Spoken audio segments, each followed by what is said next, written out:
Nadie es digno de hacerlo por sus propias fuerzas. Dependemos de la gracia y de la misericordia de Dios.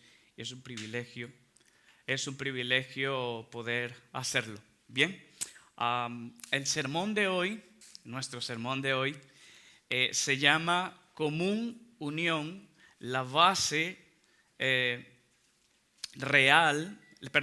Común Unión, el título del sermón, Común Unión, la base de la unidad real entre quienes están llamados a ser un solo cuerpo. Repito el sermón, el título. El título es Común Unión, la base de la unidad real entre quienes están llamados a ser un solo cuerpo. En nuestro sermón vamos a tener 3 partes. La primera parte, nuestro Dios Trino.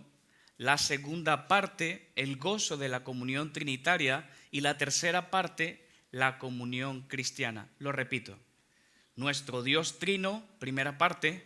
Segunda parte, el gozo de la comunión trinitaria. Tercera parte, la comunión cristiana. Déjenme decirles un poco algo antes de predicar. Cuando me enteré, y esto le va a hacer mucha gracia a Will, cuando me enteré de que habría de predicar hoy, yo le pregunté a Will que si tenía algún tema en particular, y recientemente le había entregado un borrador sobre un libro que había escrito de la comunión cristiana, y él me dijo que sería muy bonito exponer las cosas que, digamos, he escrito desde el púlpito. Y si yo no tenía ninguna carga en especial, a él le gustaría que ese sería el tema. Así que yo le dije, pues estupendo. Ahora, la cuestión es que para no trabajar doble y viendo que el borrador, el libro ya estaba bien trabajado, lo que he resuelto es extraer del mismo libro el material que voy a exponer ahora. Ahora, esto supone, y por esto lo comento, que yo voy a estar como nunca antes leyendo. Y yo tengo un problema visual, y es que no puedo leer y miraros. Es decir, voy a estar leyendo y les pido disculpas si sienten que no hay, digamos, una conexión entre ustedes y mi persona. ¿Vale? Pido disculpas porque, bueno, ¿qué hago? Tengo problemas de los ojos. Entonces, voy a estar leyendo todo el sermón y les pido paciencia porque no voy a poder estar viéndolos, pero les ruego, y esta ha sido mi oración, que estén atentos. Que estén atentos no porque yo se los pida, sino porque es la palabra de Dios y se trata de eso. Así que les ruego su atención, amados hermanos. Bien, entro a la lectura. Primera parte, nuestro Dios Trino. Ontología y definición de la expresión común unión. Comenzaremos sobre la base esencial y primordial de la cual podemos hablar de lo que atañe a la común unión en que debe necesariamente fundamentarse nuestro sermón. Antes, si me permiten, me gustaría expresar lo que tengo en mente con la expresión común unión y por qué es que he decidido llamarle de esta forma y no, por ejemplo, comunión. No he hecho uso directo de la palabra comunión, no porque esa no fuese precisamente la palabra que define el pensamiento del que quiero hablar, sino que he querido, ya de entrada, hacer una especie de definición de la misma palabra. Es decir, cuando pongo común unión en lugar de comunión, estoy queriendo definir la palabra comunión a la que en sí ese término se refiere. Cuando hablamos de comunión, pues, estamos hablando de aquello que un determinado grupo de personas tienen en común. La mejor forma de definirlo, por tanto, es comunión. Ahora, el gozo, la felicidad o toda muestra de alegría que pudiera existir en las relaciones humanas, sea cual sea el vínculo, esta alegría se debe a la realidad existente de que entre las personas que conforman una relación, entonces entre ellos hay de forma natural y absoluta común unión, algo que a las personas en sus relaciones les es común. Ahora bien, el hecho de que las personas necesiten tener cosas en común para establecer una relación saludable no se hace de forma consciente. Es decir, cuando dos o tres o el determinado grupo de personas que forman una relación entre sí se mezclan, ellos no lo hacen pensando previamente en aquellas cosas que tienen en común. Simplemente usted ama el deporte y cuando encuentra a un semejante suyo que ama lo mismo, sin pensarlo, tiene una excelente relación con esa persona. Desde luego, compartimos, desde luego, la calidad de nuestras relaciones depende en gran medida de la fuerza de los lazos que compartimos con nuestro prójimo. Por lo que, si usted no goza de un lazo profundo con alguien, seguramente tampoco disfruta de una relación resistente con nadie. Esto está probado en las relaciones, en la experiencia de las relaciones humanas. Otra cuestión importante es que no siempre, por tener lazos profundos con una persona, se evita con todo el sufrimiento en nuestras relaciones. Y no solo sufrimiento por las situaciones que las personas que disfrutan de una relación de comunión enfrentan, sino porque por muy estrecha y profunda que sea la relación y por muy profundo que sean los lazos de comunión, con todo, siempre hay diferencias que en consecuencia, no solo del pecado, sino de los mismos pensamientos o sentimientos humanos, estas relaciones encuentran dificultades para sostener una relación gozosa y feliz. Aclarado este asunto, necesitamos comprender, en primer lugar, que la esencia de nuestra relación cristiana o nuestras relaciones cristianas no parten de una condición humana, sino que de forma casi imposible de describir, parten del deseo supremo y glorioso, así como eterno y feliz de Dios. En pocas palabras, la base esencial sobre la cual las relaciones de comunión cristiana existen es Dios mismo. Así pues, dirija conmigo el pensamiento hacia los pensamientos de Dios. Y lo que encontramos en la realidad de las relaciones cristianas es que ellas, las relaciones cristianas, son un reflejo en el plan de Dios mediante el cual Dios manifiesta que Él en su ser es comunitario, es plural y no singular. Hermanos, Dios disfruta de una comunión en su ser, ontológicamente hablando. Ahora, como sinónimo de ontológico, figura la expresión esencial. Dios disfruta de común unión en la esencia de su ser. Debemos admitir la dificultad que enfrentamos al momento de usar expresiones que suscitan la realidad bíblica sobre Dios en su ser. La historia del cristianismo está llena de muchos conflictos al respecto, pues en la mente humana no hay la suficiencia intelectual para abarcar la realidad que la Biblia asume por inherencia, a saber, que Dios es uno en esencia, tres en personas. Un solo Dios, tres personas. Es la doctrina de la Santa Trinidad, aquella que a lo largo de los siglos ha hecho errar a incontable número de personas.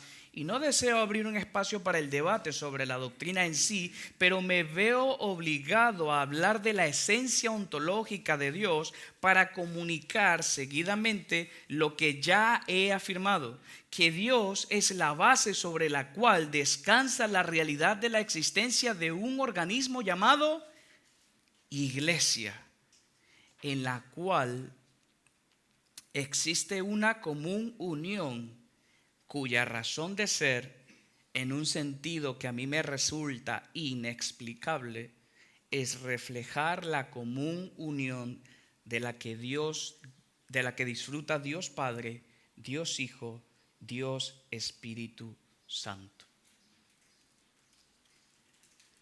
Dios es en su ser trinitario y la iglesia existe para que sea un reflejo de su ser comunitario. Eso es lo que he querido decir en esos párrafos. Ahora, hermanos, hablemos de cada miembro de la Trinidad para seguir profundizando en nuestro estudio sermón de hoy. Y hablemos de Dios Padre. Nuestro Señor Jesús dijo: trabajad no por la comida que perece, sino por la comida que a vida eterna permanece, la cual el Hijo del Hombre os dará, porque a éste señaló Dios el Padre. Lo vemos en Juan 6:27. Hermanos, el hecho de que Dios Padre, en un sentido real y contundente, es Dios, la Biblia lo asume con total naturalidad. En Génesis, el libro comienza diciendo: en el principio creó Dios los cielos y la tierra, en Génesis 1:1. Así que la figura de Dios Padre la tenemos, al menos los occidentales, muy patente en nuestros pensamientos. Esto no significa que a la luz de la Biblia la inmensa mayoría de los occidentales actuales considere conocer el carácter de Dios. Asumir que Dios Padre existe por un asunto cultural no implica conocer de forma personal a Dios. Sin embargo, podemos decir a modo general que Dios Padre es admitido en la mente de la mayoría de gente. Lo que no necesariamente sea cierto es afirmar que la inmensa mayoría conozca a Dios Padre. Y aquí va un ejemplo. La Génesis dice que en el principio creó Dios. Hay que preguntarse qué porcentaje de los que saben que en un principio Dios creó todas las cosas, qué tanto de todas esas personas que así creen realmente viven considerando que si Dios es el creador, nosotros y todo lo que nos rodea es finito y dependiente de Dios. Tomando el mismo ejemplo de Génesis, si el texto dice que en el principio creó Dios, ¿qué porcentaje de quienes han escuchado que Dios es el creador asumen que si hubo un principio, quiere decir que antes de que existiera ese principio, por el hecho de que Dios es el creador, asumen consecuentemente que Dios es eterno? Ahora, hay muchos textos bíblicos que nos hablan de los inmensos atributos de Dios, pero ya que no es mi tema, no puedo dedicarle el tiempo que me gustaría. Sin embargo, el hecho probado es que, por regla general, a los occidentales no nos cuesta mucho asumir la existencia de Dios. Lo digno de aclarar es que no por aceptar culturalmente la figura de Dios Padre debemos afirmar que por ello la gente especialmente conozca a Dios. Y debido a la aceptación general de Dios en los pensamientos de los hombres, no es difícil afirmar su existencia. De verdad, eso no significa que podamos abarcar su magnificencia, pero al menos podemos decir sin mayor dificultad: Dios Padre es Dios en esencia, puro, santo, eterno, creador y un sinfín de gloriosos atributos. Dios Hijo. Pasaré a hablar de Dios Hijo. Afirmar, no obstante, que Jesús es Dios, Dios en esencia, igual al Padre, eterno, puro y naturalmente participante de la inescrutable comunión con Dios Padre, es, sin embargo, piedra de tropiezo para muchos, si no millones de personas. Lamentablemente, Cristo no es Dios y hombre para muchos. Me refiero, Dios Hijo es igual a Dios Padre ontológicamente hablando. La palabra ontológico o ontología se refiere a ontos de, digamos, el ser, y logos de estudio. Es decir, que la expresión ontología significa el estudio de la esencia del ser. ¿Sí? ¿Me van captando?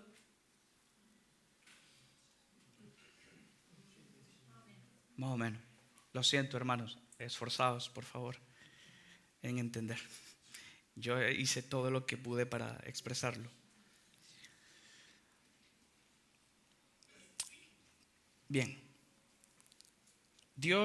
Jesús no es Dios, hombre y Dios, Jesús no es Dios y hombre para muchos. Y es que en el pensamiento de muchos a lo largo de la historia, esto no tiene cabida. Es decir, ¿cómo puede ser Dios y hombre a la vez? No es mi meta trazar con lujo de detalle la afirmación del ser de Dios Hijo. Como he dicho, este asunto suscita demasiado conflicto en nuestra comunión cristiana, en nuestra historia cristiana. Sin embargo, un hecho está absolutamente claro. Jesús es Dios igual en esencia con Dios Padre. Afirmado directamente, Jesús es Dios.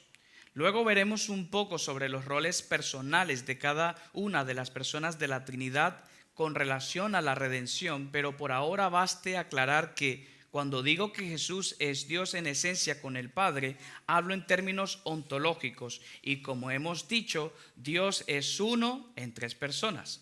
En este caso, digo que Jesús es Dios en el sentido de que compartiendo su esencia purísima con Dios Padre, es hijo aparte del Padre, aunque uno en esencia. Sin más redundancia, la cual me parece necesaria para hablar de esto como una especie de énfasis, Jesús es Dios en términos de Juan en su evangelio. Dice Juan 1:1, en el principio era el verbo y el verbo era con Dios y el verbo era Dios. Ya que no deseo ni tengo ocasión de ser exhaustivo en este punto, es súper importante entender que cuando Juan utiliza la expresión verbo para hablar de Cristo, dicha expresión para el entendimiento de los receptores en un contexto de un habla griega, esta afirmación del verbo apunta a decir que Jesús es Dios. Jesús estaba cara a cara con Dios en su existencia antes de que el sentido bíblico de principio existiera. Es decir, Dios Padre es preexistente, puesto que antes de que las cosas fueran hechas, Él era.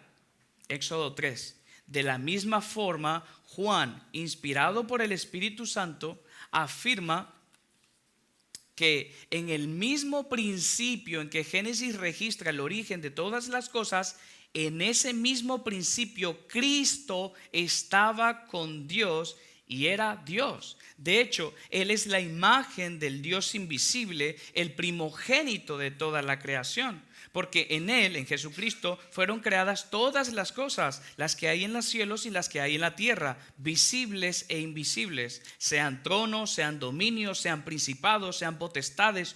Todo fue creado por medio de Él y para Él, y Él es antes de todas las cosas, es decir, antes del principio de Juan 1:1 y de Génesis 1:1. Y todas las cosas, dice el texto, en Él, en Jesucristo, subsisten. Y Él, Jesucristo, es la cabeza del cuerpo que es la iglesia, el que es el principio que se puede entender como origen, razón y fin de ser de todas las cosas. El primogénito de entre los muertos, para que en todo tenga preeminencia. Colosenses 1:15-18. En este punto, me gustaría afirmar con una base sustentable que en efecto la común unión de la que Dios Trino es propio constituye en Jesús la manifestación más excelsa del ser purísimo de Dios a nivel ontológico o esencial de su persona. Sin embargo, supongo que mientras el lector avanza conmigo en el libro, irá captando cómo es que en realidad la comunión cristiana realmente debe ser y existe para ser un reflejo del carácter comunitario en que Dios ha sido, es y será. Es decir, la vida cristiana en común unión con otros hermanos es un reflejo del hermoso festín de la comunión trinitaria. Aquí yo pongo aleluya, porque no sé qué otra expresión usar.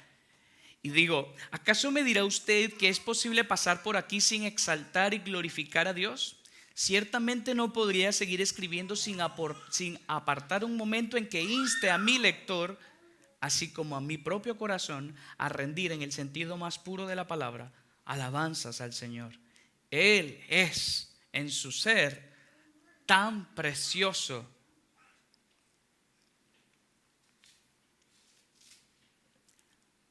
Dios Padre es Dios, Dios Hijo es Dios, y Dios Hijo es la manifestación más excelsa del ser de Dios.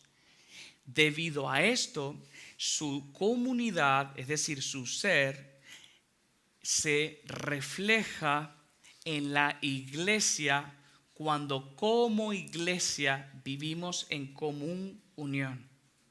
Este es el asunto. Sigo hablando de Dios Espíritu. Ahora Dios Espíritu. De la misma esencia, del mismo ser, tenemos que hablar de Dios Espíritu Santo. Debo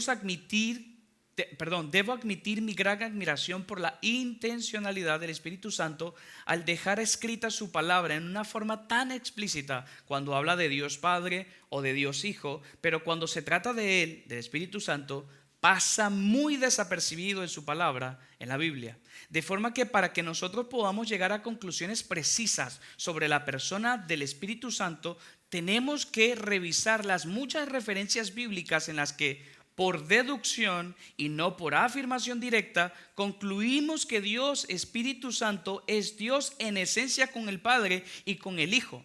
Solo que evidentemente el Espíritu Santo prefiere encontrarse al servicio del Padre y del Hijo y encontrar su deleite en que se diga de Él que es propiedad del Padre y del Hijo. El Señor Jesús dijo a sus discípulos: y yo rogaré al Padre y os dará otro consolador para que esté con vosotros para siempre. Juan 14:16. Citaré otros textos para que podamos asumir lo que la Biblia nos enseña sobre la realidad ontológica de Dios Espíritu Santo, pero antes me gustaría citar a John MacArthur, el cual dijo en su Biblia de estudio sobre este texto, es decir, sobre Juan 14:16, lo siguiente.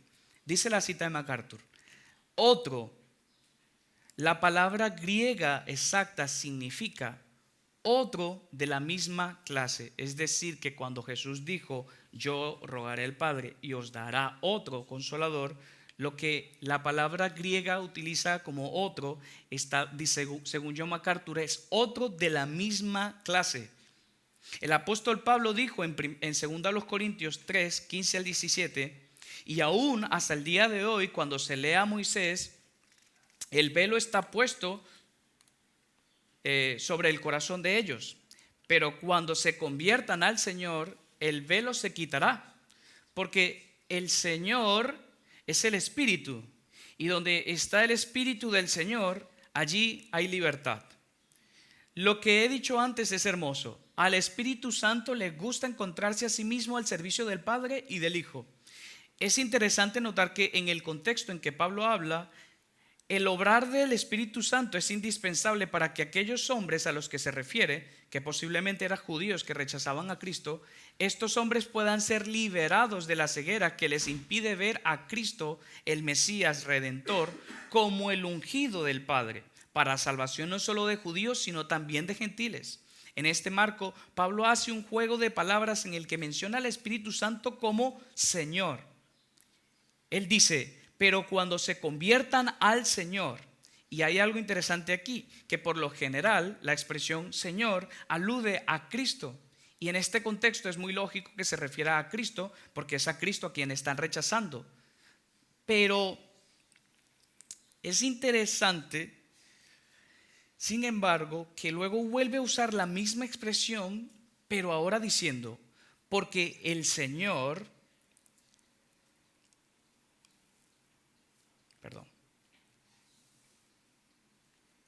Porque el Señor es el Espíritu, y donde está el Espíritu del Señor, allí hay libertad. Les explico. Pablo dice que el Espíritu Santo es el Señor, y a su vez dice que el Espíritu Santo es del Señor. ¿Lo ven? Dice que el Espíritu Santo es a su vez el Señor, pero a la misma vez es del Señor. Y del Señor del que está hablando es Jesucristo. ¿Sí? A ver, lo que está diciendo Pablo es que el Espíritu Santo es Señor. y a la vez es del Señor. Es decir, el Espíritu Santo es Dios, pero a su vez Él se muestra en la Biblia al servicio de Dios, en el Hijo, o al servicio de Dios el Padre. No hay ningún texto que tú puedas estudiar para hablar del Espíritu Santo aparte de Dios Padre o de Dios Hijo.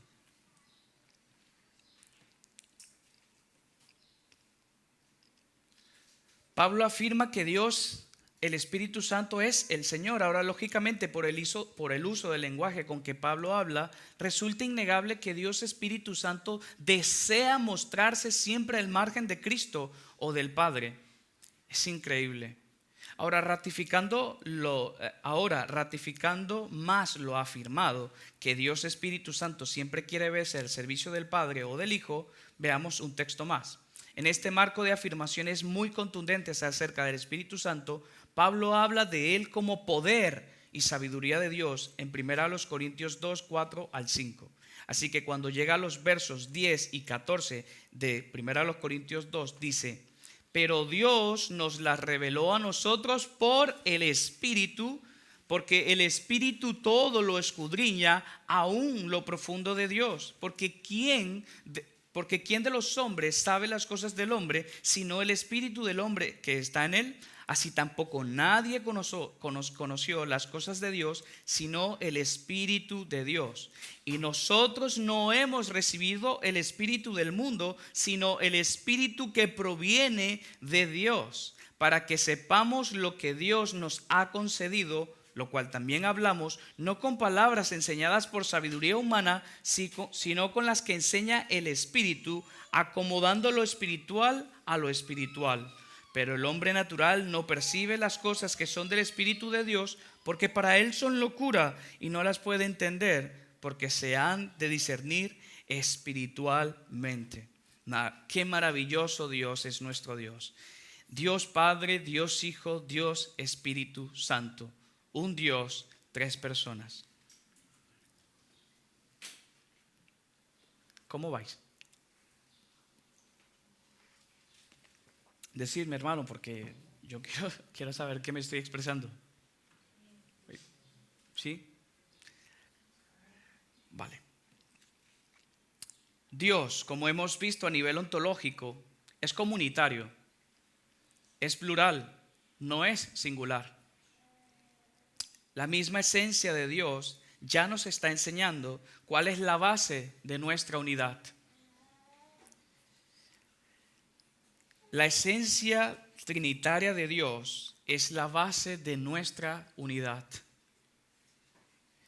Para hacerlo más claro, existe tal cosa como la iglesia porque Dios en su esencia ha querido mostrar mediante ella cuán armonioso es vivir en comunión.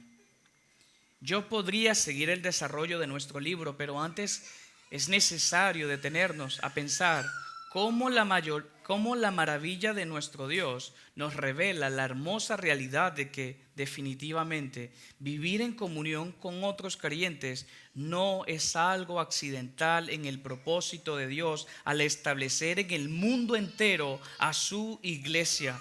Él desea comunicar al mundo que si Él es hermoso, su iglesia es un reflejo de ello. Justamente porque en la iglesia el Señor da a conocer su ser. Y puesto que Él es divinamente armonioso consigo mismo, la unidad que hay en Él se desborda hacia su iglesia. Usted ya ha pensado de seguro que mis expresiones están siendo tan elevadas en belleza que duramente encontraremos un retrato como este en la iglesia del siglo XXI. Es cierto. Es visible más la falta de unidad que la unidad. Es como obviarlo. De hecho, este libro está siendo escrito porque un servidor ha sido alertado de tal realidad y como que no puede quedarse de brazos cruzados, me he visto con la tarea de escribir un aporte para que en la medida en que Dios lo desee, este aporte pueda servir de estímulo para el crecimiento en la unidad de su iglesia. Dicho esto, debemos de afirmar que aun con todos los asuntos que aquejan a la iglesia, la razón por la que Dios no la dejará yace en el corazón mismo de su ser. Él, al no poder negarse a sí mismo, ha trazado en su divino poder llevar a la perfección de su comunión a su iglesia, y promete que mientras que cruza el valle del mundo, prosperará. Ahora, la unidad de la iglesia es mucho más complejo de lo que hasta ahora hemos podido tan siquiera mencionar. No obstante, sí que me gustaría que entendiésemos que la base de nuestra unidad no es un asunto superficial. En las iglesias de nuestro tiempo poco es el contenido profundo de las Sagradas Escrituras expuesto desde las diferentes plataformas en que hoy por hoy se difunden.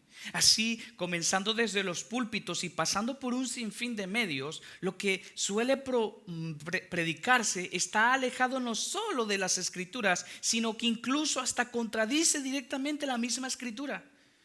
Y aunque esto es vergonzoso, no deseo quedarme en el mero hecho de su tristeza, sino anunciar que si bien a muchos hay que llamar al arrepentimiento, pues muchos de los que difunden así malsanamente las Escrituras ni siquiera son salvos. Con todo, hay mucho que hacer y mucho que considerar para aquellos que sí están siendo enseñados por el Espíritu del Señor. Tómese para sí un pequeño refrigerio en el pensamiento de que ni Satanás, ni todos los demonios juntos, así ni los malvados lobos que se suben a predicar contra las Escrituras, ninguno de todos los poderes existentes puede ni tan siquiera imaginar, no pueden ni siquiera imaginar que podrán rozar el manto de la gloria de Dios Trino. Y por consiguiente, ni siquiera el infierno destruirá a la iglesia del Señor, la cual avanza sin que nadie le pueda hacer frente, aunque sean demasiados quienes se le oponen. Yo creo que la iglesia triunfará porque la base de su constitución y su unidad se encuentra en Dios mismo. Aleluya. Amén. Segunda parte, el gozo de la comunión trinitaria. Los voy a dejar pensar un poco.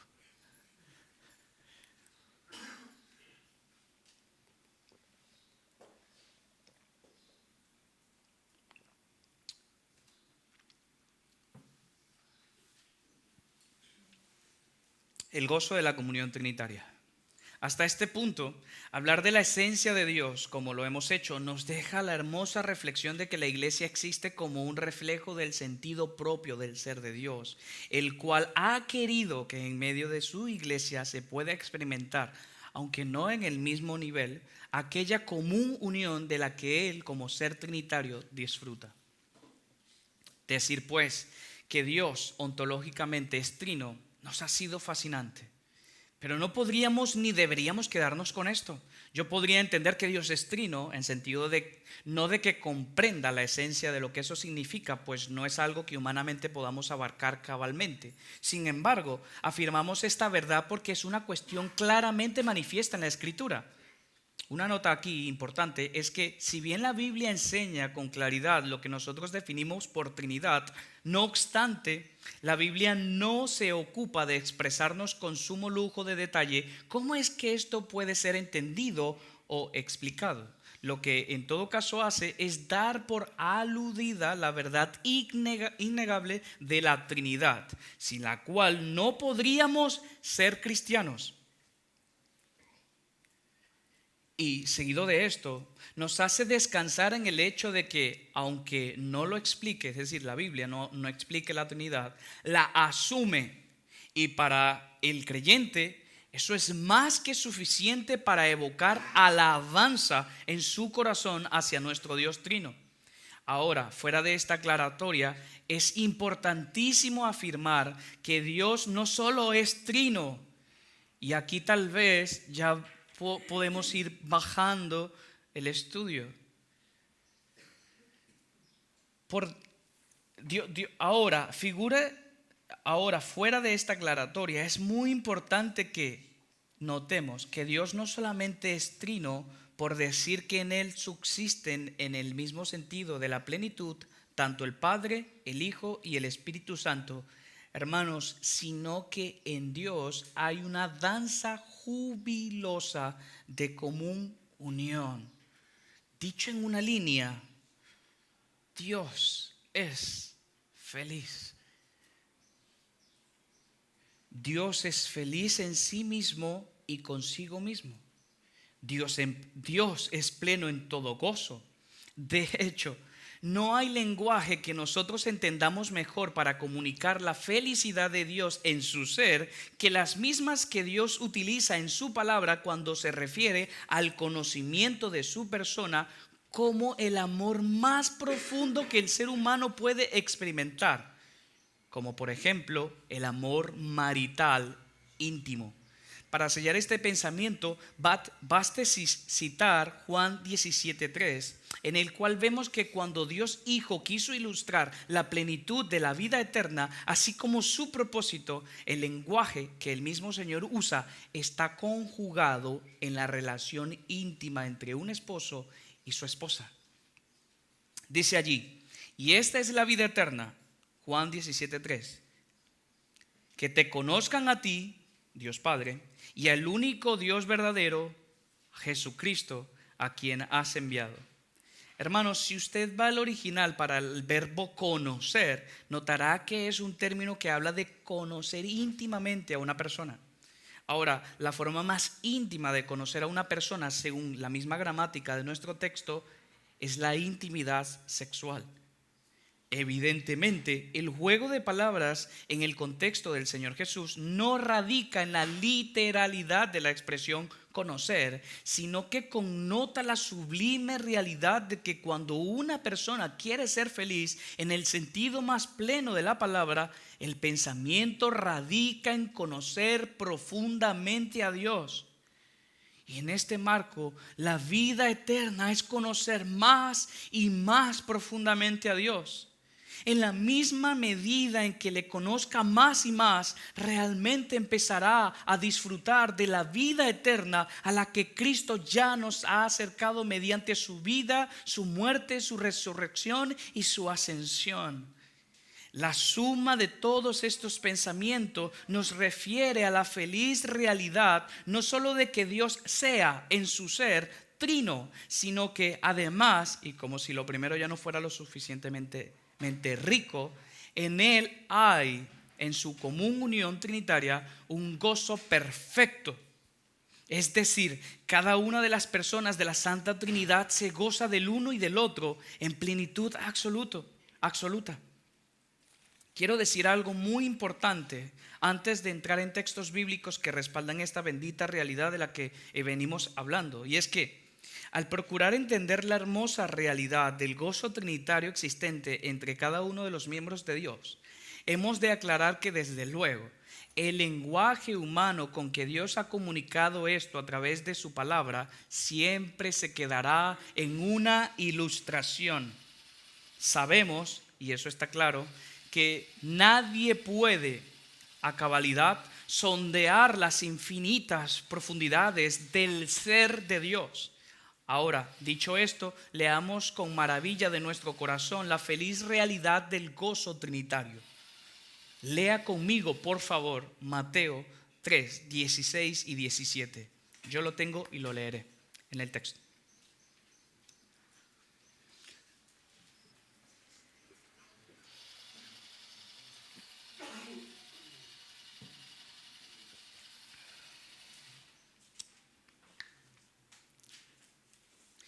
Y Jesús, dice Mateo 3, 16 y 17, después que fue bautizado, subió luego del agua, y he aquí los cielos le fueron abiertos, y vio al Espíritu de Dios que descendía como paloma y venía sobre él. Y hubo una voz del cielo que decía: este es mi Hijo amado, en quien tengo complacencia.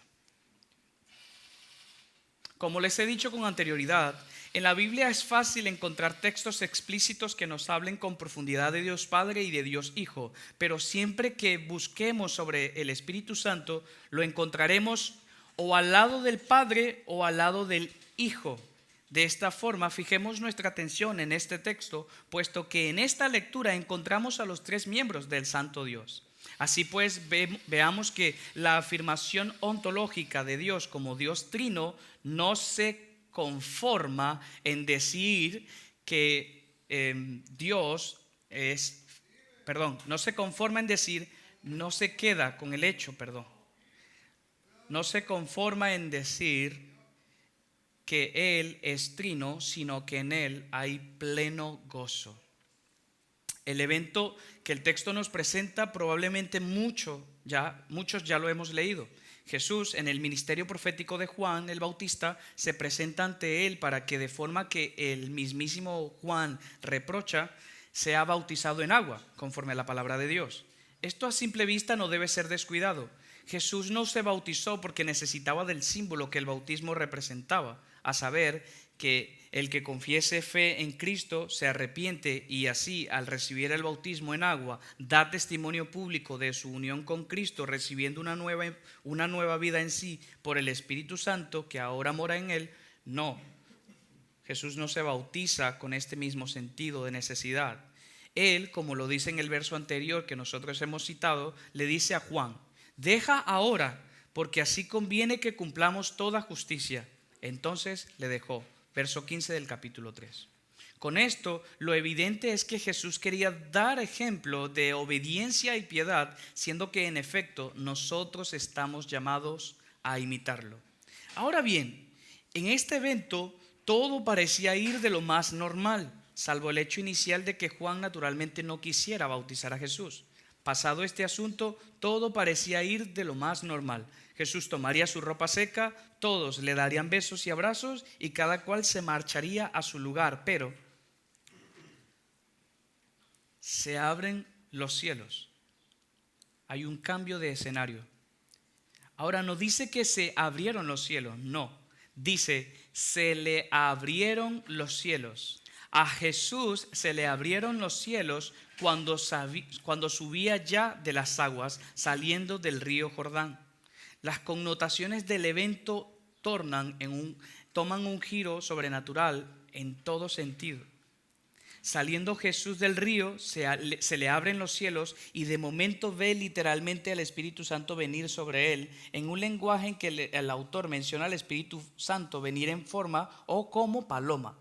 De cualquier forma, tanto Jesús como los allí presentes sabían que era Dios, el Espíritu Santo, el que reposaba sobre Jesús.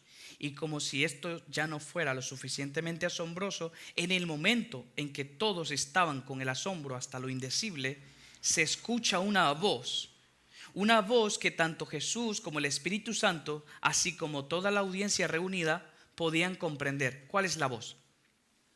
Este es mi Hijo amado, en quien tengo complacencia. La escena se torna en la más sublime de todas las vividas por todo el pueblo de Israel. Y yo vuelvo a ese lugar y escucho otra vez: este es mi Hijo amado, en quien tengo complacencia. Yo ruego que estas palabras se sellen en nuestras almas. Ahora, fijando nuestra atención en la declaración de Dios Padre en presencia del Espíritu Santo, la expresión amado y complacencia son casi una redundancia si no fuera por el hecho de que el autor de estas palabras desea expresar en un lenguaje hiperbólico o superlativo lo que humanamente hablando Dios quiere comunicar a la audiencia. Dios quiere comunicar a la audiencia su amor por el Hijo. Y quiere que quede claro que su amor por el Hijo es un amor exuberantemente deleitoso. Esto puede y debe separar el amor de Dios Padre hacia Dios Hijo del amor humano.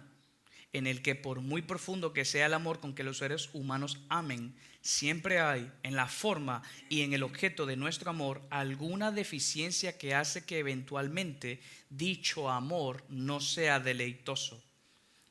No ocurre así con el amor trinitario. ¿Por qué? Respuesta lógica. En Dios todo es perfectísimo. No hay deficiencia alguna y ni siquiera puede haberla. El amor que Dios el Padre, el amor que expresa el amor que expresa el Padre, del que el Hijo es objeto, es un amor tan profundo que los lazos de su unión son esencialmente eternos.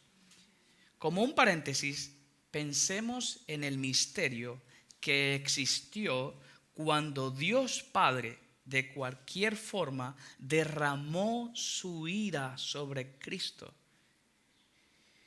y por primera vez miró con desagrado a su Hijo en la cruz al hacerlo por nosotros, su iglesia, pecado. Así, el amor de Dios Padre por Dios Hijo es insondable. Seguidamente es deleitoso. Todo sinónimo de deleite lleva al gozo. Dios Padre, en presencia de Dios Espíritu Santo y a Israel como testigo, está proclamando: Jesús es mi deleite. Ahora, no pasemos por alto el hecho de que la presencia del Espíritu Santo en este acto es un sello de la armonía trinitaria en la que existe este amor deleitoso y eterno. Por ejemplo, Isaías 42:1 dice: He aquí mi siervo, yo le sostendré, mi escogido, en quien mi alma tiene contentamiento. He puesto sobre él mi espíritu, él traerá justicia a las naciones. Es impresionante porque Isaías escribió casi 800 años antes del evento del bautismo de Jesús. Y Juan el Bautista recibió una confirmación de que esto ocurriría estando ya activamente en su ministerio. Dice el Evangelio de Juan acerca de Juan el Bautista: también dio Juan testimonio diciendo: vi al Espíritu que descendía del cielo como paloma y permanecía sobre él. Y yo no le conocía, pero el que me envió a bautizar con agua, aquel me dijo: sobre quien veas descender el Espíritu y que permanece sobre él, ese es el que bautiza con el Espíritu. Y yo le vi y he dado testimonio de que este es el Hijo de Dios. Juan 1:32 al 34. Es demasiado evidente. Jesús es el amado del Padre y del Espíritu Santo. Jesús es el deleite de Dios Padre y de Dios Espíritu Santo. Ahora, hemos citado a Isaías 800 años antes de la escena que nos ocupa, y también hemos visto que Dios le confirma a Juan el Bautista la profecía antes de que ocurriera. Lo que no quedaba claro era cuándo iba a ocurrir ni cómo. Así que llegado el tiempo, todos seguramente estarían maravillados de que, tal y como se ha prometido, el cielo se ha abierto para Jesús. El Espíritu Santo ha descendido sobre él y Dios el Padre ha proclamado: este es mi Hijo amado en quien tengo complacencia. Aleluya. Dios no solo es trino, amados, sino que es gozoso, es feliz. Hay otro texto que debemos observar con relación al gozo trinitario. Hemos acabado de ver que Dios Padre tiene complacencia en Dios Hijo y hemos visto al Espíritu Santo como un testigo de esta declaración, al igual que aquellas personas reunidas en aquel evento del bautismo de Jesucristo. Ahora veremos un texto que refleja el gozo expreso de Dios Hijo en Dios Padre. Por favor, leamos Lucas 10, 21.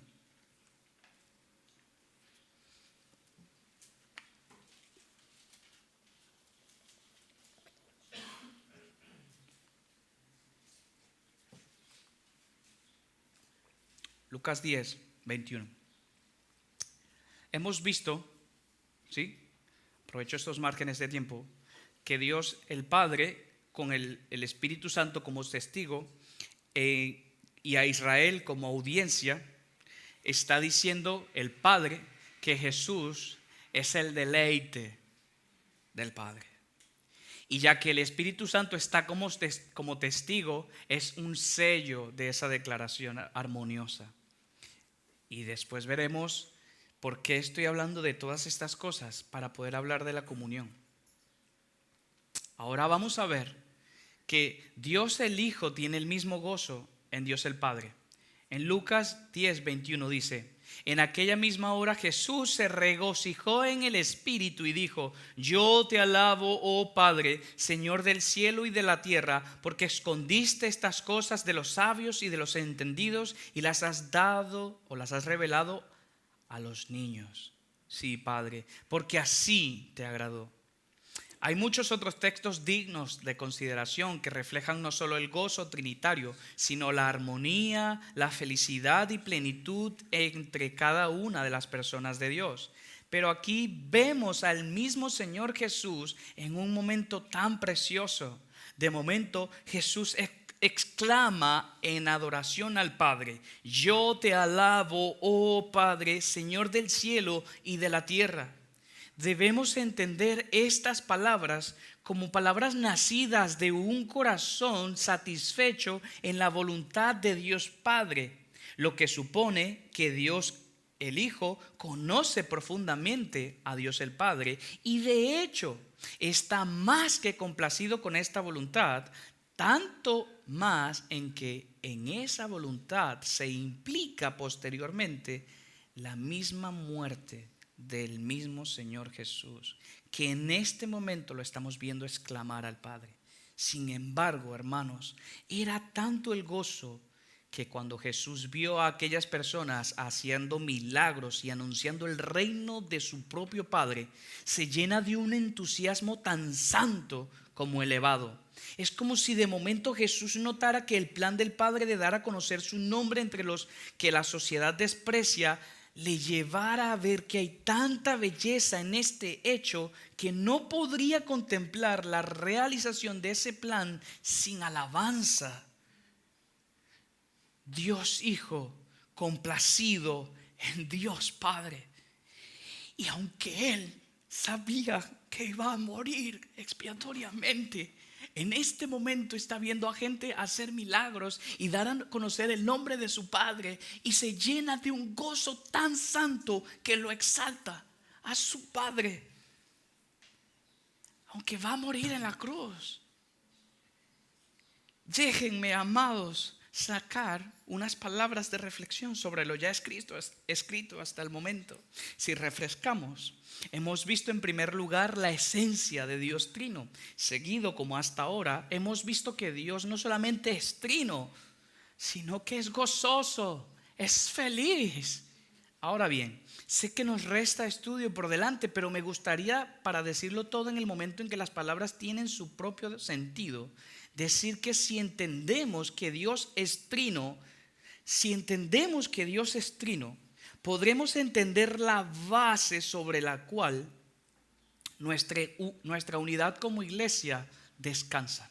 O dicho en una palabra, si entendemos a Dios trino, podremos entender la base de nuestra unidad como iglesia. Si no reconocemos las tres personas de la Santa Trinidad de verdad, no podríamos decir que tenemos unidad alguna.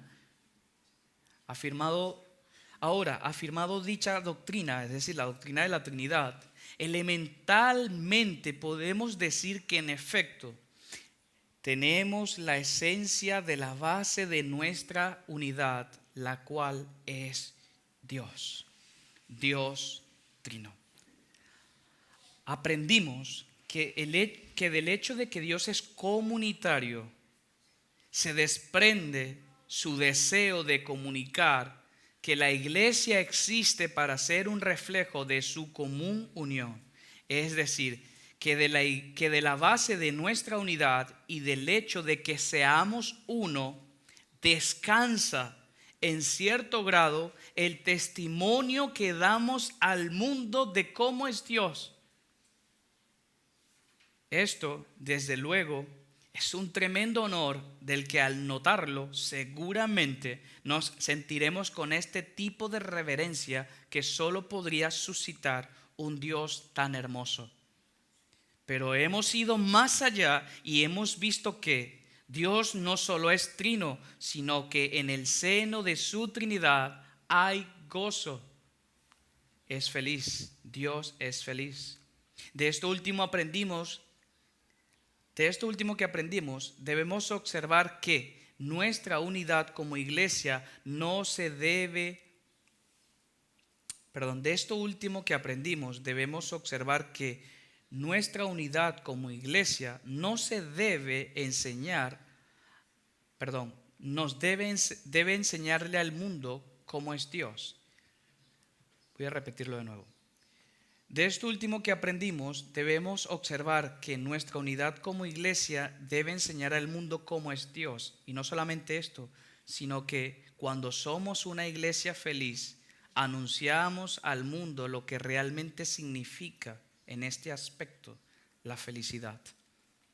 No vamos a llegar al grado de la felicidad de la que la Trinidad goza, ni siquiera en la vida eterna que nos aguarda. Y no porque Dios no desee nuestra felicidad, sino porque dicha felicidad solo es posible para Él. Sin embargo, su llamado a nuestras vidas es justamente este. Y esta es la vida eterna, que te conozcan a ti, al único Dios verdadero, y a Jesucristo, a quien has enviado. Si Dios es trino y como tal es feliz, yo hago una pregunta en este punto. ¿Conocer a Dios nos hará felices?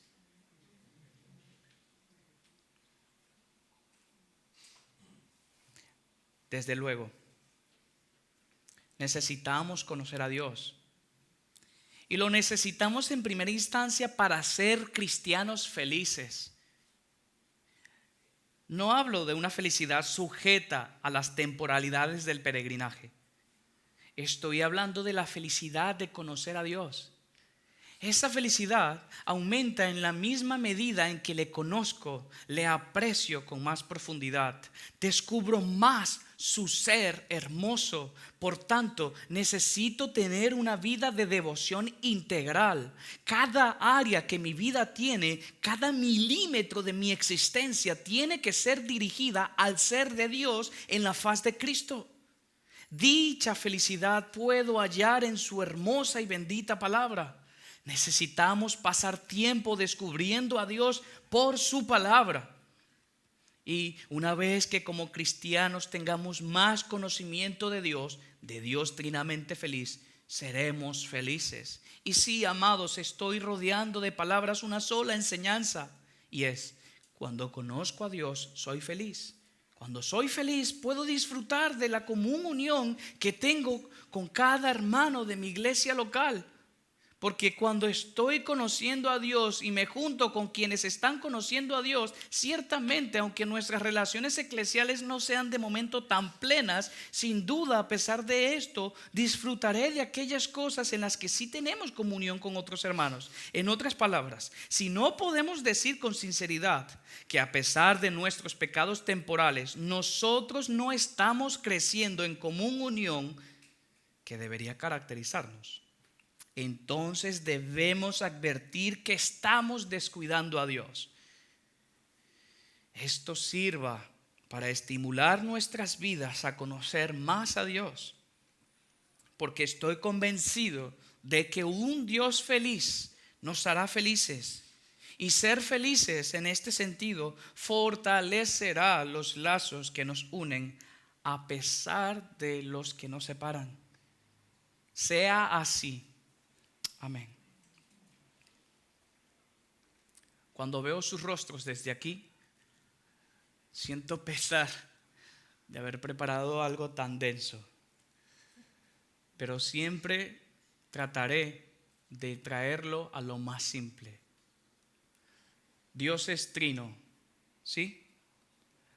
Puesto que Él es trino, se desprende de Él mismo su deseo de expresar su ser comunitario ¿en qué? Una iglesia. Entonces la base de la unidad de la iglesia, ¿quién es? Dios. Luego hemos visto que Dios es feliz. Si Dios es feliz y yo conozco a Dios, ¿qué se espera que yo sea? Y si yo conozco a Dios y soy feliz porque Dios es feliz y me junto con quienes están estudiando el carácter de Dios, el cual es trino y es feliz, ¿qué va a pasar? Seremos felices. Pero ¿felices en qué términos? En los términos de conocer a Dios, no en la carne, no en los deleites carnales, sino en conocer a Dios. En este sentido quiero hacer un llamado a la unidad centrado en el Evangelio. No vamos a tener comunión cristiana mientras no profundicemos en la gloriosa esencia de nuestro Dios trino. Hermanos, si acaso lo que entendemos por comunión será algo superficial, y ese no es el deseo de Dios ni el mío al escribir. Por tanto, ¿cómo podríamos crecer en comunión unos con otros? Sin duda, crezcamos en el conocimiento de Dios trino, y al hacerlo veremos que es de Él que se desprende. Hermanos, de Él se desprende por su gracia el evangelio de nuestra salvación. Por tanto, la comunión cristiana comienza, se desarrolla y termina en el hecho de que los que nos confesamos cristianos tengamos una mente y corazón centrados en el evangelio de Dios. Y si te preguntas qué es este evangelio, la respuesta que puedes obtener en línea con lo estudiado hasta ahora es: el evangelio es la buena noticia de que, a pesar de nuestro pecado contra Dios trino, Él, sin embargo, por amor de su nombre y en armonía consigo mismo, quiso redimir, liberar de la esclavitud al que el pecado nos sujetó, escogiendo a un remanente, y en el tiempo, amados, envió a su Hijo a morir en la cruz por ese pueblo, el cual, creyendo así en Cristo, es sellado con la morada de Dios Espíritu Santo, como una garantía de que cuando Cristo regrese, todos los escogidos del Padre, a saber, los creyentes, y todos los redimidos por la sangre de Cristo, los creyentes, y todos los sellados por el Espíritu Santo,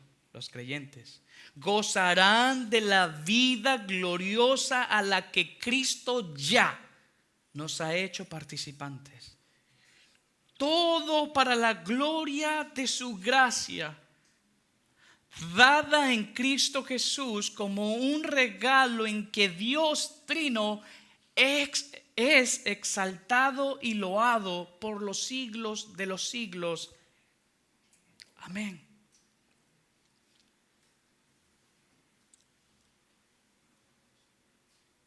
El evangelio exalta a Dios Padre, a Dios Hijo y a Dios Espíritu Santo.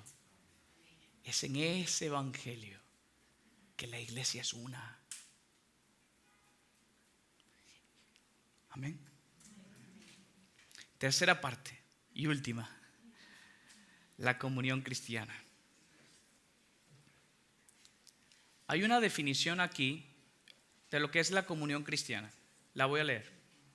La comunión cristiana es la unión o común unión entre Dios en su esencia, que es trina, y seres caídos que, al tener a Cristo en común, experimentan lazos tan profundos y fuertes entre ellos como profundo y fuerte es el evangelio.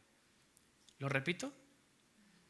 La comunión cristiana es la unión o común unión entre Dios en su esencia, que es trina, y seres caídos que, al tener a Cristo en común, experimentan lazos tan profundos y fuertes entre ellos como profundo y fuerte es el Evangelio. ¿Sí? Vale. Ahora, después de esta definición, veamos algunas características elementales de la iglesia primera en Jerusalén. Por favor, veamos algunas características elementales que por el retrato de Lucas, después del sermón de Pedro, podemos apreciar. Leamos Hechos 2, 37 al 47. Dice: al oír esto, se compungieron de corazón y dijeron a Pedro y a los otros apóstoles: varones hermanos, ¿qué haremos? Pedro les dijo: arrepentíos y bautícese cada uno de vosotros en el nombre de Jesucristo para perdón de pecados, y recibiréis el don del Espíritu Santo. Porque para vosotros es la promesa, y para vuestros hijos, y para todos los que están lejos, para cuantos el Señor nuestro Dios llamare. Y con otras muchas palabras testificaba y les exhortaba diciendo: sed salvos de esta perversa generación. Así que los que recibieron su palabra fueron bautizados, y se añadieron aquel día como 3,000 personas, y perseveraban en la doctrina de los apóstoles, en la comunión unos con otros, en el partimiento del pan y en las oraciones. Y sobrevino temor a toda persona, y muchas maravillas y señales eran hechas por los apóstoles. Todos los que habían creído estaban juntos y tenían en común todas las cosas, y vendían sus propiedades y sus bienes y los repartían a todos según la necesidad de cada uno, y perseverando unánimes cada día en el templo y partiendo el pan en las casas, comían juntos con alegría y sencillez de corazón, alabando a Dios y teniendo favor con todo el pueblo. Y el Señor añadía cada día a la iglesia los que habían de ser salvos. La relevancia de este texto, de este cuadro que tiene para nosotros hoy, es impresionante. Sin embargo, hagamos nuestro mejor esfuerzo por sacar riqueza y jugo de nuestro texto, para que por la palabra de Dios lleguemos a ser una iglesia que se aproxime lo más que se pueda de este lado de la eternidad al testimonio bíblico el testimonio bíblico que Dios nos ha dejado en Hechos 2, 37 al 47. Bien, el verso 37 dice que Lucas registra la reacción de una gran parte de las personas reunidas el día en que se tenía la intención de celebrar la fiesta judía llamada el Pentecostés. Pero ese día Dios la interrumpió para establecer el cumplimiento de su promesa a su Hijo de enviar al Espíritu Santo como testigo de la coronación celestial de Dios Hijo. El texto nos muestra el primer elemento característico de la iglesia, y debemos remarcar estos mismos elementos hoy día porque son evidencias palpables de la obra de Dios en los corazones que reaccionan al anuncio del Evangelio y que por lo tanto pasan a ser parte de la comunidad del pueblo de Dios, que es la iglesia. Ahora, el primer elemento que nos muestra Dios a través de la pluma de Lucas es: al oír esto. ¿Qué es esto? La vida, la muerte, la resurrección y la ascensión de Cristo, de la cual los apóstoles y el Espíritu Santo son testigos. Dice el texto: se compungieron de corazón. Compungir en nuestro texto es el resultado de la predicación del apóstol Pedro en el corazón. Y con corazón, nótese el centro de la voluntad humana, donde mente y emociones están entrelazadas con el alma. Entonces estos se acercan compungidos a Pedro y los demás apóstoles, buscando con vehemencia una salida a su situación. Compungir es exactamente lo que ocurre en el alma del receptor del Evangelio antes de que esta persona tome decisiones que involucren toda su vida ahora en una dirección favorable a Dios, de lo cual logra entender que ha estado en contra. Debido a que logra ser consciente de que ha estado toda su vida en contra de la voluntad de Dios, se llena de un sentimiento indecible en su alma, mente y corazón, en todo su ser. En este sentido, este sentimiento lo lleva en lo más profundo de su corazón al llanto, reflejándose en una búsqueda desesperada por tranquilizar tal sentimiento, lo que ocurre cuando entrega su vida enteramente a Dios. Ahora, recordemos que Lucas dice que quienes se acercaron a Pedro y a los demás apóstoles se acercaron con este sentimiento, pero que este sentimiento fue el resultado de la predicación del Evangelio sostenido con la Escritura, el testimonio mismo de los apóstoles y la misma investidura del Espíritu Santo.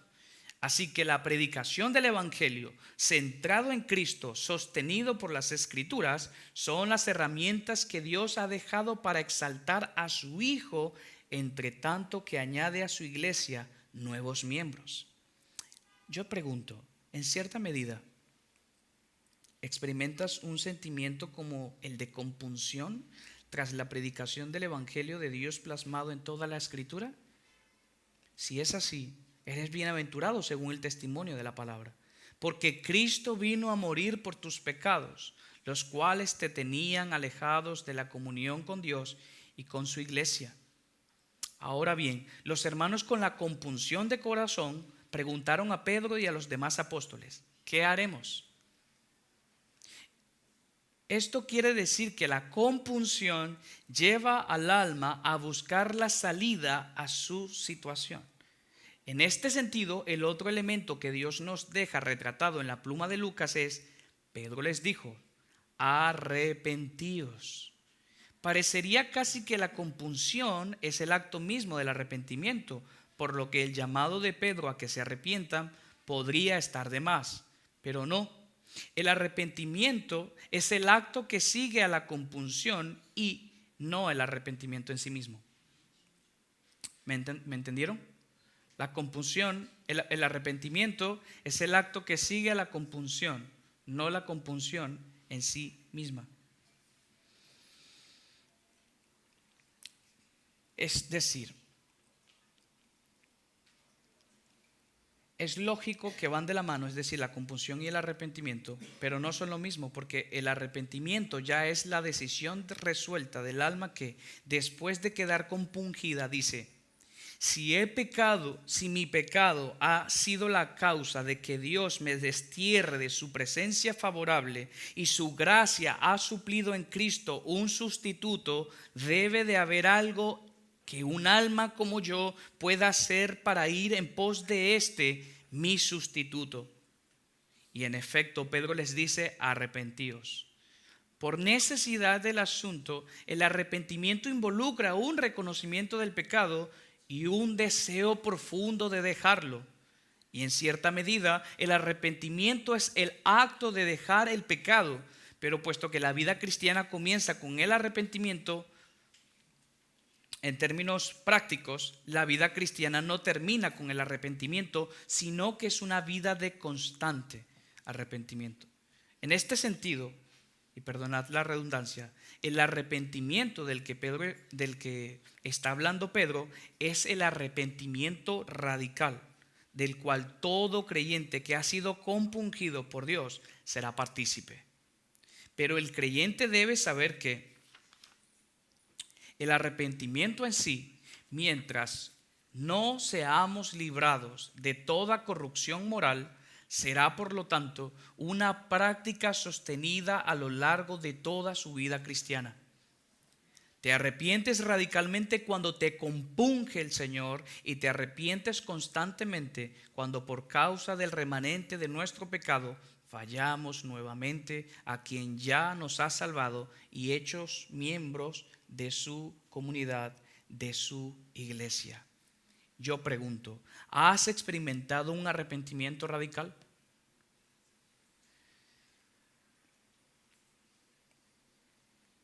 Entonces es normal que vivas en un arrepentimiento constante.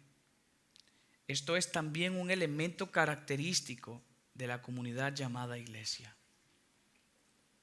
Amén. Seguido de la compunción y del arrepentimiento, Pedro les dice, bautícese cada uno de vosotros. El bautismo en nuestro texto no es cualquier cosa.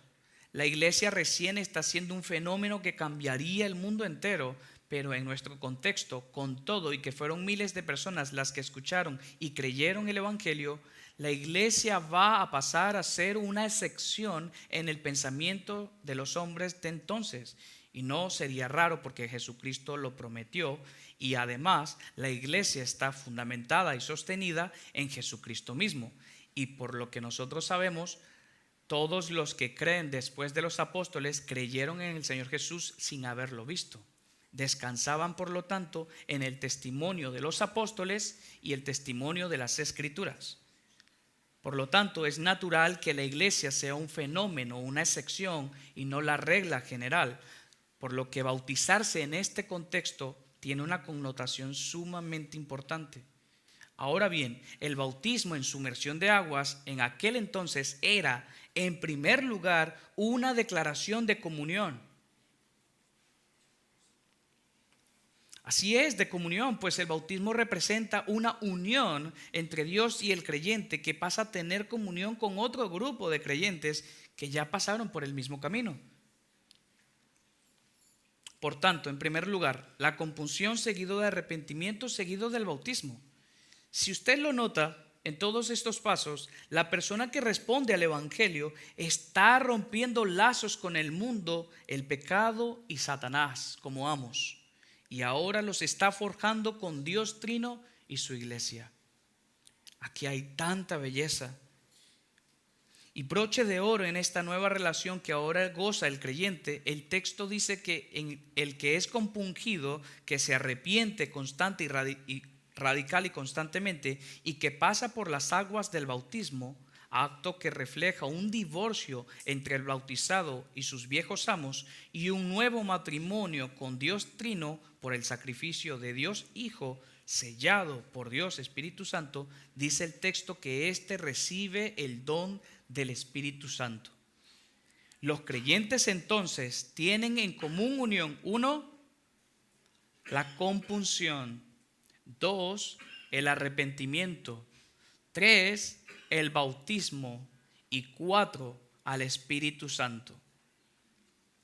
Ya que es bastante mal interpretado el tema del Espíritu Santo, sea suficiente decir que a lo que a Lucas se refiere al citar a Pedro no es a otra cosa más que a la morada de Dios Espíritu Santo en la vida de quienes han sido compungidos, que se han arrepentido, que han pasado por las aguas y que por lo tanto son templo y morada del Espíritu Santo, según lo vemos también en 1 Corintios 3:16. Esto no quiere decir que si una persona no se bautiza públicamente, no quiere decir que no tenga el Espíritu Santo, pues el Espíritu Santo mora en quienes han sido compungidos, arrepentidos y como un acto consecuente de obediencia se bautizan.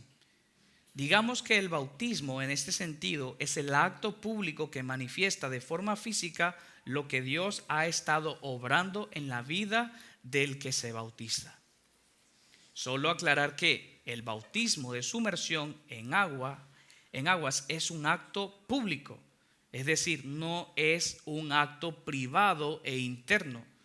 Debe ser el reflejo de un acto interno y privado de una persona, pero la verdad es que no todos los que se bautizan terminan manifestando que en efecto realmente estaban compungidas y arrepentidas. Pero ese ya es otro asunto. Así que lo que sí es importante remarcar es que la morada del Espíritu Santo, reflejado aquí como un don, no es previo al bautismo, sino que el bautismo es el acto público que se espera de todo aquel en quien hay compunción y arrepentimiento por el pecado. Otra evidencia pública de quienes así son llamados es que los que recibieron su palabra fueron bautizados. Los receptores de la primera predicación literalmente evangélica de la historia, hermanos, no tenían un ejemplar del Nuevo Testamento, tenían el Antiguo Testamento. Sin embargo, la predicación de los apóstoles sí estaba cargada del Antiguo Testamento. Así que los apóstoles se convirtieron en autores del Nuevo Testamento. Ahora bien, el asunto es que los receptores del discurso de Pedro no tenían el Nuevo Testamento sino el Antiguo. Así que si las palabras de Pedro eran precisas con relación al antiguo, lo que Pedro les estaba diciendo era palabra de Dios. Rechazar esas palabras era igual a rechazar el Antiguo Testamento. De la misma forma, recibir las palabras de Pedro era como recibir las palabras de Dios mismo.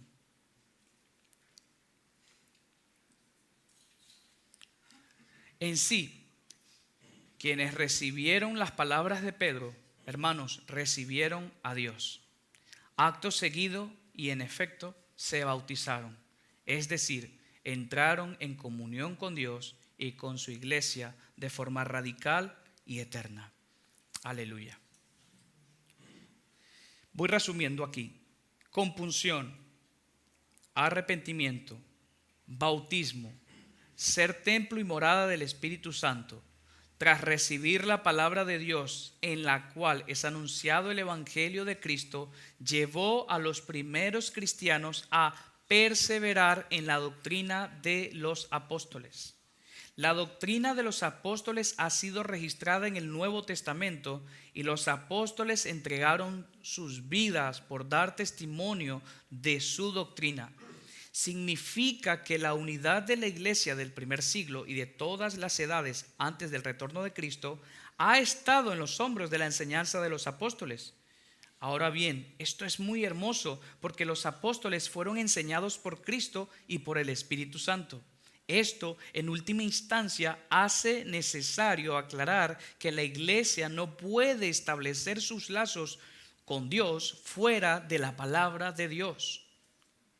Y puesto que todos los apóstoles entregaron sus vidas por el testimonio del Evangelio de la palabra de Dios, es casi un poco extraño que tenga que escribir diciendo que la iglesia no necesita más revelación ni apóstoles. La iglesia tiene unidad en: uno, son un grupo de personas compungidas por el pecado. Dos, son un grupo de personas que se arrepienten radical y constantemente de sus pecados. Tres, son un grupo de personas que han declarado por el bautismo su nueva unión con Cristo y Dios Trino, así como con la iglesia. Cuatro, recibe la palabra de Dios como tal. Y cinco, persevera en la doctrina que Dios ha dejado por el trabajo de los apóstoles, cuya doctrina y trabajo fundamenta la doctrina de la iglesia que, asimismo, mantiene su unidad. Evidentemente, esta doctrina apostólica está escrita en el Nuevo Testamento y constituyen al Nuevo Testamento como palabra de Dios en unidad perfecta y armoniosa con el Antiguo Testamento. En este orden, la iglesia también persevera en comunión unos con otros. Ahora podemos decir que Dios ha venido a tener comunión con una iglesia a la cual ha unido consigo mediante el Evangelio de Jesucristo. La comunión cristiana, por lo tanto, y lo vuelvo a escribir, es la unión o común unión entre Dios en su esencia, que es trina, y seres caídos que, al tener a Cristo en común, experimentan lazos tan profundos y fuertes como profundo y fuerte es el Evangelio. Ahora, el crecimiento de estos lazos en la iglesia se define en las siguientes palabras: todos los que habían creído estaban ¿qué? Juntos y tenían en común todas las cosas. Fíjese que si los miembros de la iglesia tienen en común la compunción, el arrepentimiento, el bautismo, al Espíritu Santo, la palabra de Dios y la doctrina de los apóstoles, es normal entonces que tengan en común el resto de cosas. Ahora, aquí el resto de cosas en el contexto involucra el cuidado de los unos y los otros, de forma que donde uno carecía de algo, el otro lo aportaba, y el que lo aportaba recibía de la misma forma de los otros lo que él no tuviera. En este sentido, la iglesia es un cuerpo Y es normal que si una parte de mi cuerpo tiene una necesidad, todo mi ser se aboca a esa necesidad como si de mi integridad se tratase. El cuerpo, que es la iglesia, es así. Ahora mire que estos lazos son fortalecidos progresivamente cuando la iglesia se aboca a vivir alabando a Dios y teniendo favor con todo el pueblo. No cabe duda que hasta que el Señor regrese, la iglesia estará luchando contra el pecado, el mundo y Satanás. Pero a pesar de esto, la iglesia es iglesia cuando, uno, es un grupo de gente compungida por el pecado. Dos, es un grupo de personas que está arrepentida por el pecado, radical y constantemente. Tres, tienen un mismo bautismo. Cuatro, tienen al Espíritu Santo.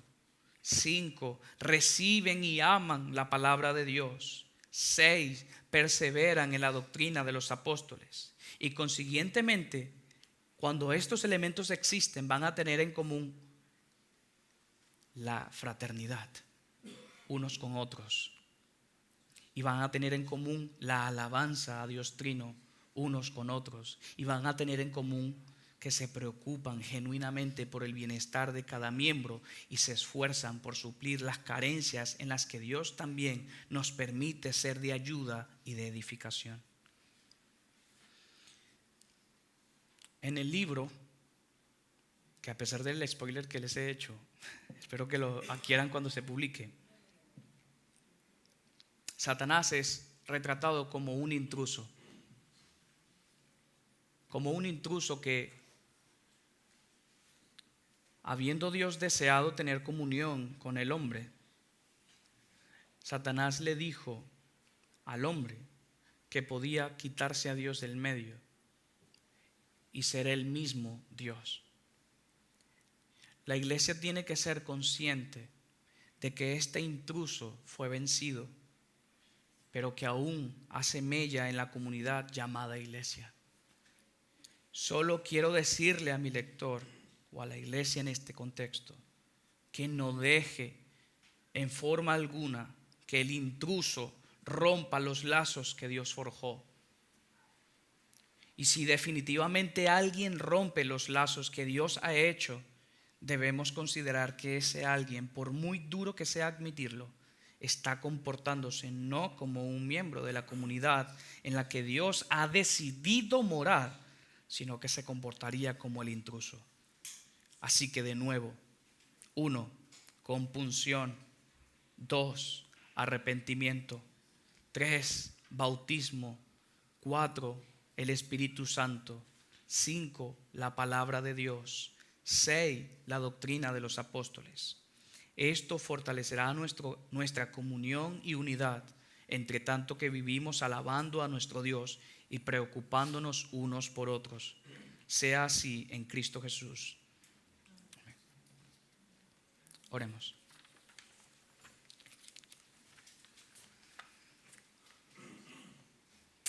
Padre Santo, tú eres trino. En ti habita perfectamente el Hijo, el Espíritu Santo y tu persona. Perdónanos, Señor, cuando como iglesia no vivimos en esta comunidad o en esta comunión a la que tú nos has llamado. Sé que mientras que el Señor Jesús regrese, estaremos luchando fuertemente contra el mundo, contra Satanás, contra nuestro propio pecado. Pero no nos permitas, oh Señor, dar cabida al diablo y que nosotros seamos un cuerpo dividido entre preferencias, entre cosas carnales. Y ayúdanos, Señor, a mantener la unidad, que seamos un grupo de personas conocidas por una compunción por el pecado, que seamos un grupo de personas que están constantemente arrepentidas, que seamos un grupo de personas que recordemos que en nuestro bautismo dijimos no al mundo y dijimos sí a Cristo, que seamos un grupo de personas cuya morada del Espíritu Santo en nosotros sea tan latente que estudiemos tu palabra y te conozcamos a través de ella, que seamos un grupo de personas, oh Señor, que persevera en la doctrina de los apóstoles, que seamos un grupo de personas unidas unas con otras, teniendo amor fraternal los unos por los otros de forma genuina, Señor. Vence nuestras tinieblas para que el mundo sepa que es vivir en una comunidad que tú has decidido llamar iglesia y en la cual tú mismo, siendo Trino, has decidido morar. Te rogamos estas cosas y te pedimos perdón por nuestra incapacidad, por nuestros pecados y por muchas veces darle lugar a la rivalidad, a la contienda, a la vanidad y a la envidia. Ayúdanos, Señor, te rogamos a ser un cuerpo unido, Señor, en el Evangelio. Recuérdanos el Evangelio a cada uno de nosotros y a aquellos que no te conocen, Señor. Es evidente que si no tienen comunión contigo, es evidente que si no están en paz contigo, están siendo guiados e instruidos por el diablo y por sus propios pecados y por el sistema de este mundo que es contrario a ti. Tráeles arrepentimiento, Señor. Tráeles compunción de corazón. Tráelos a tu iglesia, Señor. Y que tu iglesia sea un faro de luz para ellos. Y que ellos vengan a morar con Dios y tengan felicidad plena y un gozo pleno en virtud de conocerte y amarte. Te lo rogamos, Señor, por Jesucristo nuestro Señor.